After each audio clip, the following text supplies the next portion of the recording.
আমার বাবা আমার ঠাকুরদা ঠাকুরমার পছন্দে আমার মাকে বিয়ের পূর্বে আরও একটি বিয়ে করেছিলেন। সেই সূত্রে আমার একটা সৎ বোন ছিল, নাম ঋতুপর্ণা। আমার সৎ বোনটি থাকতো আমাদের বাসা থেকে 2.5 কিলোমিটার দূরে। একদিন আমাদের বাসায় আমার সৎ বোনকে বেড়াতে নিয়ে আসলাম। তারপর এক রাতে যা ঘটল তা শোনার পর তোমাদের আত্মা কেঁপে উঠবে। তো বন্ধুরা, শেষ পর্যন্ত দেখতে থাকো।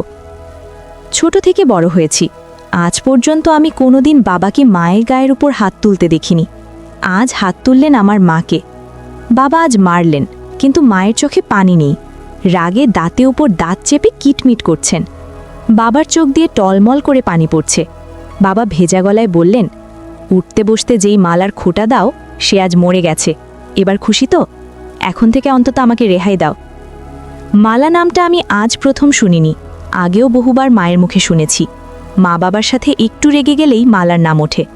আমি বারবার জানতে চেয়েছিলাম মায়ের কাছে, কে এই মালা? মা মুখে ভেঙচি এনে ভাষাকে বিকৃত করে বলেছিল, তোদের বাপের প্রেমিক। আমাকে বিয়ে করার আগে মালার লগে তোর বাপের সংসার ছিল। বাবা মাথা নিচু করে সেদিন আমার সামনে থেকে চলে গিয়েছিল। বোঝাই যাচ্ছে নিজের ছেলের সামনে তিনি বেশ অপমানিত হয়েছেন। বাবার জন্য আমার বড় মায়া লাগে। মায়ের এই গালি প্রতিবাদ বাবা কোনোদিন করেননি, কিন্তু আজ প্রতিবাদ করেছেন। প্রতিবাদের ভাষা ছিল সজোরে একটি থাপ্পড়। অতীতের এত বছরের রাগ বাবা একটি থাপ্পড়ে কমাতে পেরেছেন তো? আমি দুপুরের খাবার খেতে বসেছি। মা তরকারি দিচ্ছিলেন। বাবা এলেন হঠাৎ ঘরে। তখনই মায়ের হুঙ্কার, আমায় রেখে কাউকে কিছু না কইয়া কার কাছে গিয়েছিলা? কইয়া গেলে কি হইতো? না করতাম কি? আমি এত বছরেও না কইরা ফিরতে পারছি? বাবা এগিয়ে এলেন, থাপ্পড় দিয়ে মালার মৃত্যু সংবাদ প্রকাশ করলেন। এমতাবস্থায় আমার গলা দিয়ে আর ভাত নামে না। বাবা ঘর থেকে চলে গেলেন। মায়ের দিকে তাকিয়ে বুঝলাম মৃত্যু সংবাদ শুনে তার রাগ একটু কমেছে। আমি খাবার রেখে বাইরে গিয়ে হাত ধুয়ে ফেলেছি। মনটা কেমন খারাপ লাগছে। বাবা যে আজ দোকানে যাবেন না বোঝাই যাচ্ছে। তার চেয়ে ভালো আমি দোকানে গিয়ে বসি। ক্রেতাদের চাল দিতে দিতে মনটাকে অন্যদিকে ঘুরিয়ে রাখা যাবে। রাত তখন 12:30 হবে। আমি বই পড়ছিলাম, অনেক সুন্দর একটা গল্পের বই। গল্প পড়তে পড়তে আমার তন্দ্রা কাটিয়ে দিল দরজায় টক টক শব্দে। দরজার ওপাশ থেকে বাবার গলার শব্দ, সাফিন, ঘুমিয়ে পড়েছিস? আমি কোনো জবাব না দিয়ে দরজা খুলে দিলাম। বাবা ঘরে ঢুকে আমার বিছানায় বসতে বসতে বললেন, ঘুম আসেনি এখনো? তোর সাথে গল্প করতে এলাম। বাপ বেটার গল্প অন্য কাউকে শুনতে হয় না, তাই এখন এলাম। তোর সমস্যা হবে না তো? আমি মুচকে হেসে বললাম, না বাবা, আমার আরও ভালো লাগছে যে তুমি এসেছো। আজ এই ঘরে ঘুমাও, মায়ের ব্যবহারে মন খারাপ করে থেকো না। বাবা পা তুলে আয়েশ করে বসলেন। ইশারায় আমাকে চেয়ার টেনে কাছে আসতে ইঙ্গিত করলেন। আমি লোহার চেয়ার নিয়ে বাবার মুখোমুখি বসলাম। বাবা আমার দিকে কিছুক্ষণ তাকিয়ে রইলেন। তারপর দেয়ালের দিকে তাকিয়ে বললেন, তোর অনেক কিছু জেনে রাখা দরকার। আমি তোকে জানাতে চাই। আগেও জানাতে চেয়েছি, সাহস হয়নি। ভেবেছি তোর মা যেমন অকথ্য ভাষায় কথা বলে হয়তো জানা হয়ে যাবে, কিন্তু তুই জানিস না কিছুই। শুধুই একটি নাম জানিস, মালা। তুই এই নামটি তোর মায়ের মুখে শুনেছিস। যতবার শুনেছিস আমি লজ্জা পেয়েছি, বলতে পারিনি কিছু। আজ বলবো। আমি গভীর মনোযোগ দিয়ে বাবার গল্প শুনছি। যে নাম নিয়ে মায়ের অকথ্য ভাষা, বাবার লজ্জা পাওয়া, অজানাকে জানতে অবশ্যই মনোযোগী হওয়া প্রয়োজন। বাবা এক নাগারে গল্প বলছেন। লুকাই কি, এক গল্প। তোর মায়ের মুখে মালা নাম শুনে হয়তো ভেবেছিলি আমার অন্য কারো সাথে কোনো সম্পর্ক আছে। সত্য হলো মালার সঙ্গে আমার কোনো সম্পর্ক নেই। মালা আমার বিয়ে করা প্রথম স্ত্রী ছিল। তোর ঠাকুরদা ঠাকুরমা পছন্দ করে বিয়ে করিয়েছিলেন, তোর ঠাকুরদার বাড়ির কাছেই। আমরা যে এত বছর ধরে তোর ঠাকুরদা ঠাকুরমাকে রেখে শহরে থাকি তার একটি কারণ এই মালা। তোকে নিয়ে যে প্রতিবার তোর ঠাকুরদার বাড়ি যেতাম, আমি তোর সাথে সাথে থাকতাম, যেন আমাদের গ্রামের কারো কাছ থেকে এই বিষয়ে কিছু শুনতে না হয়। তোর খারাপ লাগতে পারে শুনলে। তোর ঠাকুরদা ঠাকুরমা মারা যাওয়ার পর গ্রামে খুব তেমন একটা যাই না। তোর মা সব জানে, তবুও তোকে বলেনি যে আমি আগেও একটি বিয়ে করেছিলাম। আমার আর মালার একটি সন্তানও আছে, নাম ঋতুপর্ণা, তোর সৎ বোন। ঋতুপর্ণার নামটাও বাংলার 12 মাসের একটা নাম। তোর মা আমার দ্বিতীয় স্ত্রী। সে যাই হোক, মালার সাথে বৈবাহিক সম্পর্ক শেষ হওয়ার পর সে পরবর্তীতে আবার বিয়ে করে এক মাদ্রাসার শিক্ষককে, তোর ঠাকুরদার বাড়ি থেকে কয়েকটা গ্রাম ওপারে। 9 বছর সংসার করলেও আর কোনো সন্তানাদি হয়নি।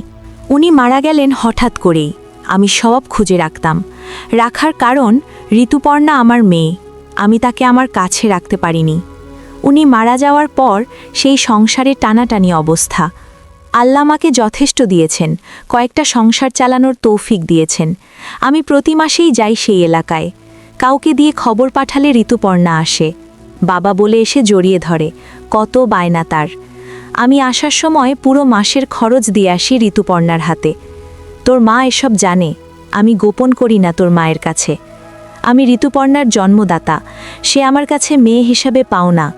আমি তাদের বলি, আমি ঋতুপর্ণার মায়ের সাথে দেখা করি না, দেখা করাটা বেমানান, কে মন্দ বলবে, তাই লোক মারফত ঋতুপর্ণাকে ডেকে আনি। আর এখন তো সরকারি কলেজে অনার্স শেষ করবে এই বছর, এখন তো কলেজে গেলেই মেয়ের সাথে দেখা করতে পারি। কিন্তু ওই যে, আমি তোর মায়ের কাছে কোনো কিছু লুকাই না। তোর মা মনে করে আমি হয়তো ঋতুপর্ণার মায়ের সাথে দেখা করি, এজন্যই রাগের মাথায় বেশ কিছু কথা শোনায়। এতে আমার খারাপ লাগে না, শুনতে শুনতে অভ্যাস হয়ে গেছে। কিন্তু বাবা, 1 মিনিট। আমি বাবাকে থামিয়ে প্রশ্ন করলাম, এত বড় জীবনের ঘটিত বিষয়টা মায়ের কাছেও লুকিয়ে রাখো, তাহলে আমি শুনলে কি সমস্যা? বাবা উত্তরে বললেন, আসলে আমি চেয়েছিলাম তুই বড় হলে সব বলবো। তোর মানসিক বেড়ে ওঠায় মস্তিষ্কে কোনো প্রভাব পড়ুক সেটা চাইতাম না। কিন্তু ভুলে গিয়েছিলাম, যথেষ্ট বড় হয়েছিস। মাধ্যমিক পরীক্ষা দিয়ে আর পড়ে না। ঋতুপর্ণা শুনেও কষ্ট পেয়েছে। ও হ্যাঁ, ঋতুপর্ণা কয়েকবার বলেছিল তোকে সব জানাতে, আমি সাহস পাইনি। তবে বিশ্বাস কর, ঋতুপর্ণার মায়ের সাথে আমি দেখা করতাম না কখনো। কিন্তু আজ মৃত্যু সংবাদ শুনে না গিয়ে থাকতে পারিনি। তার উপর তোর মায়ের এমন কথাটুকু সহ্য হয়নি। আমার কোনো ভাই বোন নেই, এমন একটি আক্ষেপ ছিল সব সময়। আজ বাবার মুখে শুনলাম আমার একটি বোনও আছে, আমার বড় আপু, নাম ঋতুপর্ণা। কোনোদিন দেখিনি। বাবা দেয়ালের দিকে তাকিয়ে আছেন, চোখ দুটো জ্বলছে। মালা নামের মানুষটির জন্য বাবার চোখে পানি থাকাটা স্বাভাবিক। আমি বাবাকে প্রশ্ন করলাম, তুমি ছেড়ে দিয়েছিলে কেন বাবা? বাবা দেয়াল থেকে দৃষ্টি আমার দিকে দিলেন, একটি দীর্ঘশ্বাস ছেড়ে বললেন, যে মানুষটা দুনিয়া ছেড়ে চলে গেছে তার সম্পর্কে কিছু না বলাই উত্তম। এতটুকু জেনে নে যে আমাদের মনের মিল ছিল না। তবে বুঝতে একটু দেরি হওয়াতে কয়েক বছর সংসার টিকেছিল, পরে আর টিকেনি। ঋতুপর্ণাকেও নিয়ে গেছে, আমার কাছে কোনোভাবেই রাখতে পারিনি। জোর করলে হয়তো পারতাম, আইনে গেলে ঋতুপর্ণাকে রাখতে পারতাম, থানা পুলিশ করে কোর্টে গিয়ে। এত সব করতে ইচ্ছে হয়নি। আমি কিছু বলতে যাব তার আগেই বাবা কিভাবে যেন প্রসঙ্গ পাল্টে ফেললেন। আমাকে উদ্দেশ্য করে বললেন, নদী দিয়ে এক ট্রলার ভর্তি চাল আসার কথা, ফরিদপুর বাজারে পরিচিত পাইকারদের থেকে কিনেছি। সন্ধ্যায় আসার কথা, রাত 9টা পর্যন্ত বসেছিলাম, আসেনি। দোকানের ওদের কাছে নাম্বার আছে, সকালে আরও এগিয়ে একটু খোঁজ করিস তো, আসলে রসিদ দেবে, টাকা দিয়ে দিস। কথাটুকু বলে বাবা উঠলেন। উঠে সাথে সাথে চলে গেলেন না, একটু দাঁড়িয়ে থেকে আবার বললেন, রাত 1:30 বেজে যাচ্ছে, জেগে থাকিস না, ঘুমিয়ে পড়, সকালে দোকানে যাবি। বাবা ঘর থেকে বেরিয়ে গেলেন। আমি চেয়ার আগের জায়গায় নিয়ে এলাম। আজ আর গল্প পড়ে শেষ করা হবে না। বিছানায় গা এলিয়ে দিলাম। ঠিক 10 দিন পরে বাবা হঠাৎ মারা গেলেন। আমি দোকানে ছিলাম, খবর পেয়ে ছুটে এসেছি বাড়িতে। বাড়ি ভর্তি মানুষ। কেউ মারা গেলে পরিচিত সবাই শেষ দেখা দেখতে আসে। মা জোরে জোরে কান্না করছেন। মায়ের মুখে শুনতে পেলাম, সকালে শুধু বলেছিলেন বুকটা ব্যথা করে। মা ভেবেছেন খাওয়ার পর হয়তো এমনিতেই ব্যথা করছে, তাছাড়া ব্যথা ততটা বেশিও না। কিছু না বলে বাবা দুনিয়া ছেড়ে চলে গেলেন। আমার মাথার ওপর বটগাছের ছায়া ছিলেন। নিজেকে খুব অসহায় লাগছে। এত বড় পৃথিবীতে নিজেকে একা লাগছে। আমার 2 চোখ বেয়ে পানি পড়ছে। সান্ত্বনা দিতে এগিয়ে এলেন এলাকার কয়েকজন। মানুষের সামনে কান্না করাটা অন্য সময় হলে লজ্জাকর পরিস্থিতি হতো, কিন্তু এখন লজ্জা লাগছে না, শুধু পানি পড়ছে। একে একে সব আত্মীয় স্বজন এলো। শেষ বিদায়ের আয়োজন চলছে। কবর খুঁড়তে লোক গেছে কবরস্থানে। এরই মধ্যে এক অনুষ্ঠান চলছে শেষ বিদায়ের। বাবা মারা যাওয়ার 4 সপ্তাহ পেরিয়ে যাচ্ছে। আমি দোকানে বসে আছি। বাবার অবর্তমানে দায়িত্ব বেড়ে গেছে। হঠাৎ আমার অবচেতন মনে খানিকটা ধাক্কা লাগলো। ঋতুপর্ণা, আমার একমাত্র বোন। বাবা মরেছে, তাকে তো খবর দেওয়া হয়নি। আমার কাছে তো ফোন নম্বরও নেই, বাড়িও চিনি না কোন গ্রামে থাকে। বাবাকে শেষ দেখা হয়নি তার। এটা তো তার প্রতি আমার সবচেয়ে বড় অন্যায় হয়েছে। মায়ের কাছে কি আপুর বাড়ির ঠিকানা আছে? না, মাকে কিছু বলা যাবে না। ঠাকুরদার বাড়ির কেউ কি জানে? ভাবতে ভাবতে হঠাৎ মনে পড়ল, বাবা বলেছিলেন ঋতুপর্ণা আপু ঢাকা সরকারি কলেজ থেকে এবার স্নাতকোত্তর শেষ করবেন। আমি বসা থেকে উঠে দাঁড়ালাম। একটা মহা ভুল হয়ে গেল। আপুকে বাবার মৃত্যু সংবাদ জানানো দরকার ছিল। ঢাকা সরকারি কলেজের উত্তর দিকে স্নাতকোত্তর ভবন। আমার পরিচিত কেউ নেই এখানে। স্নাতকোত্তর ভবনের সামনে অনেকেই আছে। আমি এগিয়ে গেলাম। সবাই বয়সে আমার বড়। একসাথে ৫-৬ জন কথা বলছে দাঁড়িয়ে। আমি গিয়ে সালাম দিলাম। জানতে চাইলাম স্নাতকোত্তর শেষ বর্ষের ঋতুপর্ণা নামের কাউকে চিনেন কিনা। সাথে সাথে একজন ডান দিকে তাকিয়ে একটু মাথা উঁচু করে বলল, এই ঋতুপর্ণা, তোকে কেউ খুঁজতে আসছে। আমার চোখ যেন অপেক্ষা সইছে না। কেউ একজন এগিয়ে আসছে। আমার কয়েক বছরের বড় হতে পারে। দেখতে খুবই সুন্দর। ইচ্ছে করছে এখনই চিৎকার করে বলি, আমি তোমার একমাত্র ভাই শাফিন। কিন্তু বলতে পারিনি। আমার গলার স্বর যে ভেজা কিনা বুঝতে পারছি না। সে বলল, আপনাকে কি বলে সম্বোধন করব ভেবে পাচ্ছি না। আসলে কি, আমি পরিচয়ের শুরুটা কিভাবে করব? মুখ ফুটে বললাম, আপু, আপনার সাথে কিছু কথা আছে, খুব জরুরি। একটু এদিকে আসবেন। স্নাতকোত্তর ভবনের সামনে দুর্বা ঘাসের শীতল পাটির মতো বিছানো। আমি আপুকে নিয়ে একটু আড়ালে গেলাম। আপুর কৌতূহলী চোখ। হঠাৎ বললাম, আমি সরিষা বাড়ি থেকে এসছি। আমার নাম শাফিন। কথাটুকু বলে আপুর দিকে তাকালাম। আপু নির্বাক, চোখের পলক পড়ছে না। চোখ দুইখানা ভিজে উঠল। আমার সামনে আরেকটু এগিয়ে এসে আপু বলল, তোমাকে দেখার ইচ্ছে ছোটবেলা থেকে। আমার একটা ভাই আছে, আর তাকে আমি কখনো দেখিনি। এই কষ্টটা আমার অনেক বছরের। কত বড় হয়ে গেছো তুমি। আমার দৃষ্টি নিচের দিকে। ইচ্ছে করছে নিজের চোখের সাথে যুদ্ধ ঘোষণা করি। আমার চোখ থেকে এখন যেন কোনো পানি না পড়ে। আমি হাজারো চেষ্টা করে যাচ্ছি আটকাতে আর পারলাম না। এরই মধ্যে আপু আবার বলল, বাবা মারা যাওয়ার দিন গিয়েছিলাম তোমাদের বাড়িতে। দোকান থেকে সোহেল নামের কেউ একজন ফোন করেছিল। তোমাদের বাড়ির ঠিকানা নিয়ে গিয়েছিলাম। আধা ঘন্টার মতো ছিলাম। সবাই কান্না করছে, মানুষের ভিড়। আমিও বাবার মুখখানি শেষবারের মতো দেখে নিয়েছি। দেখে কান্নাও করেছি। কিন্তু কেউ জানে না আমি কে।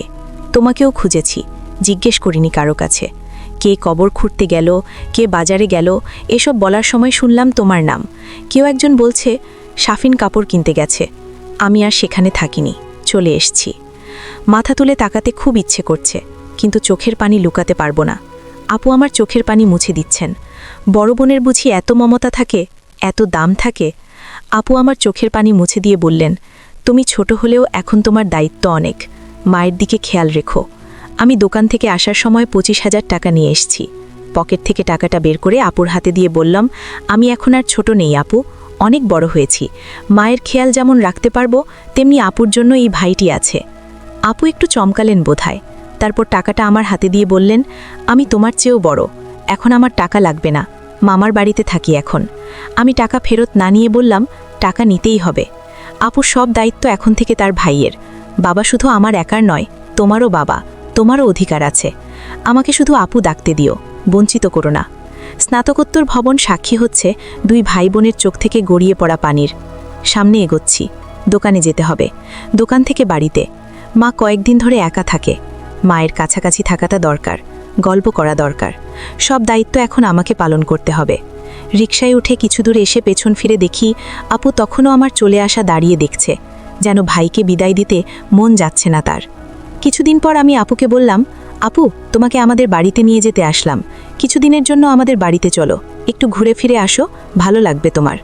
আপু বলল, আমি তোমাদের বাড়িতে গেলে তোমার মা, অর্থাৎ আমার সৎ মা, আমাকে দেখে সহ্য করতে পারবে না। আমি বললাম, আরে না আপু, কিছু হবে না, তুমি এসব কথা বাদ দিয়ে চলো আমার সাথে। আমিও ভাইয়ের কথায় আর মায়ের টানে চলে গেলাম তাদের বাসায়। আমাকে আমার সৎমা দেখে মুখটা কেমন যেন অন্ধকার করে ফেলল। আমি এতে কিছু মনে করলাম না, এটা আমি স্বাভাবিকভাবেই নিলাম। ব্যাপারটা বাবা মারা যাওয়ায় মায়ের কষ্টটা অনেক বেড়ে গেছে। আপু, আমি তোমাকে এখন থেকে কষ্ট করতে দেব না। যা প্রয়োজন তুমি আমার কাছে চাইবে, আমি দেব। কারণ আমার একটা মমতাময়ী বোন আছে, আমি তা জানতাম না। আমার বাবার মৃত্যুর কিছুদিন আগে আমার কাছে বলেছে তোমার কথা, তাই আমি জানতে পারলাম যে আমার একটা বোন আছে। আজ আমি অনেক খুশি এমন একটা বোন পেয়ে। আমার মা আমার সাথে বলতো, তোর কোনো ভাই বোন নেই, কিন্তু বাবা আমাকে মৃত্যুর আগে বলে গেল। বাবা এতটা দায়িত্বশীল ছিল যে আমাকে কোনোদিন কষ্ট কী জিনিস বুঝতে দেয়নি। জানো আপু, আমার মা আমার বাবাকে প্রতিদিন খারাপ কথা বলতো। এর একটাই কারণ, বাবা তোমার সাথে দেখা করত, আর এটা বাবা আমাকে বলে গেছে। বাবা কোনোদিন মায়ের এসব কথায় রাগ করেনি। এসব গল্প করছিলাম, হঠাৎ মায়ের ডাক পড়ল, কিরে তোরা খেতে আয়। আমি টেবিলে গিয়ে বসে খাবার শেষ করলাম। তারপর আমার রুমে আমার শ্রদ্ধেয় বড় বোনকে নিয়ে সুখ দুঃখের গল্প করছিলাম অনেকক্ষণ ধরে। আমার মা চাইতো না আমি আমার বোনের সাথে গল্প করি, বোনকে লেখাপড়া করার জন্য সাহায্য করি। আমার মা আমাদের দুজনকে গল্প করতে দেখে পাড়ার মানুষকে নিয়ে আসলেন আর বললেন, দেখো তোমরা সবাই, আমার ছেলেকেও ঋতুপর্ণা জাদু করে ফেলেছে। আমার ছেলে আমার কোনো কথাই শোনে না, আগে শুনতো। আমি মাকে বললাম, না তুমি এ কি বলছো? আমার বোনকে তুমি এত মিথ্যা অপবাদ দিচ্ছ। মা, তুমি এতটা নীচ হতে পারলে কিভাবে? আমি আমার শ্রদ্ধেয় বড় বোনকে নিয়ে আসলাম আমাদের বাড়িতে কিছুদিন বেড়াতে, আর তুমি কিনা আমাদের মিথ্যা অপবাদ দিচ্ছ? মা, আমি ভাবতেই পারছি না। গ্রামের মানুষও কুসংস্কারে বিশ্বাস করত, আর তাই তারা ভেবে নিল আমার বোনের সাথে কিছু একটা হয়েছে আমার। তারপর আমি গ্রামের মানুষের সামনে কেঁদে কেঁদে বললাম, আপনারা প্লিজ আমার মায়ের কথা বিশ্বাস করবেন না। আমার বোন বলতে লাগলো, আমি একটা শিক্ষিত মেয়ে, আমার মৃত বাবার সন্তান, সে আমার ছোট ভাই, তাকে নিয়ে আমি অন্য কিছু ভাবব? এটা আপনারা কি করে ভাবলেন? আপু আর আমার কথা শুনে গ্রামের মানুষ বিশ্বাস করলো আমাদের, কিন্তু মিথ্যা অপবাদ দিল কেন? আর গ্রামের মানুষও জানতো আমার মা বাবার সাথে প্রতিদিন গণ্ডগোল করত, অথচ বাবার কোনো দোষ ছিল না। তাই গ্রামের মানুষ খুব সহজেই আমার বোনের কথা বিশ্বাস করে নিল। তার জন্য গ্রামের মানুষ আমার মাকে শাস্তি হিসেবে 2 মাসের জেল খাটতে দিয়েছিল। তো বন্ধুরা, আজকে এই পর্যন্তই। ভিডিওটি দেখার পর যদি তোমাদের ভালো লাগে তাহলে অবশ্যই একটি লাইক করবে এবং মন্তব্য করে তোমাদের মতামত জানাবে, আর চ্যানেলটি সাবস্ক্রাইব করে সাথেই থাকবে। ধন্যবাদ।